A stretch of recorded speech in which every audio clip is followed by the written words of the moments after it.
different about those eggs, Maxine? That they're not the same color. Okay. One is brown and one is white. Uh-huh. We're gonna crack them open.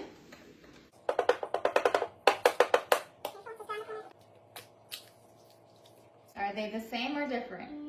Same. Same, right? So the inside, they are both the same. People are different on the outside. We look different. Some people speak different languages. Some people have different colored skin. Some people have different eyes. We just look different, and that's what makes us unique. Makes us special. Right? If everyone looked the same, it would be super boring. So we're different on the outside, but everything on the inside of us is the same. Everyone has a heart. Everyone feels joy. Everyone feels sadness. Everyone feels emotions. Right. I want to talk about the uptick of anti-Asian violence happening recently. There have been over 20 attacks in just the past couple of weeks, a lot of them happening to the elderly in California. And obviously this is really upsetting and not okay at all. It's important to stand up for our community and to prevent this from continuing. But being anti-Black or anti-BLM, calling for increased police surveillance is not the answer. The police aren't going to fix this. Like, an Asian 19-year-old was shot and killed by police on December 30th while he was having a mental health crisis and had his hands up. Police brutality is an issue that affects the Asian community as well. The violence against Asians occurring is a symptom of white supremacy and should be another reason for solidarity. So yes, we should continue to report these hate crimes and call for coverage, but advocating against the racism Asians experience doesn't have to come at the expense of the Black community, and I think we should keep that in mind as we seek justice. I want to make it clear that awareness should not be the end goal of your activism. It's a way to rally people to support your cause and incite action, but it's not going to solve the issue. Protests, for example, are a tool used to put pressure on a government or other higher-ups to respond to the demands of a movement. But there needs to be actual demands and measures to address the problems of a system.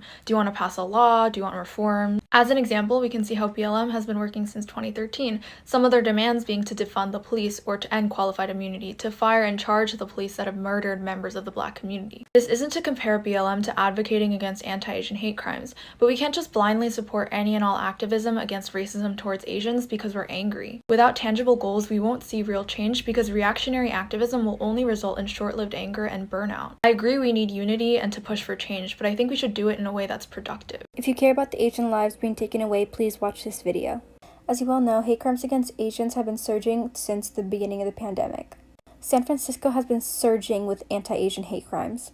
An 84-year-old Thai man lost his life, and no one's doing anything about it. So I'm addressing the mayor of San Francisco, London Breed, as well as District Attorney Tessa Boudin.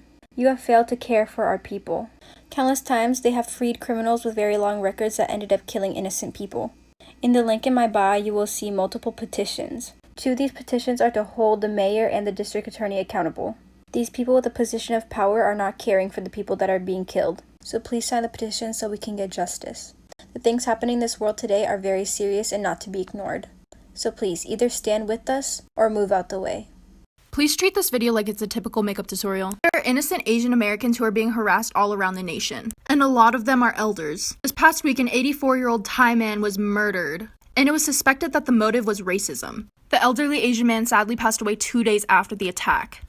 On February 9th, an anti-Asian racist slur was painted on a building across the street from a Chinese-American international school. Last year, an 89-year-old Asian woman was slapped across the face and set on fire. In September of 2020, an Asian woman, E. Lee, was sexually assaulted and brutally murdered by a group of teenagers. This past week, a 64-year-old grandmother was robbed of $1,000 in broad daylight.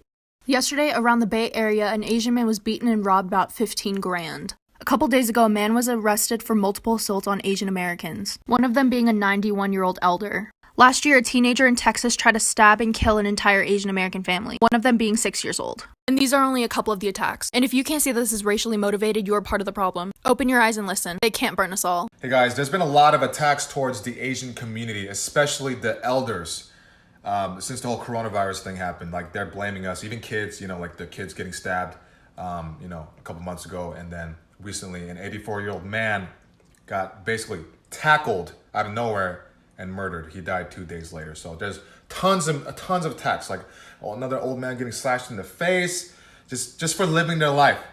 And it's not talked about, right? So that's why people think that we're model minority and nothing happens to us. But they forget about the concentration camps. They forget about the plight of our immigrant parents, how they got fucked with.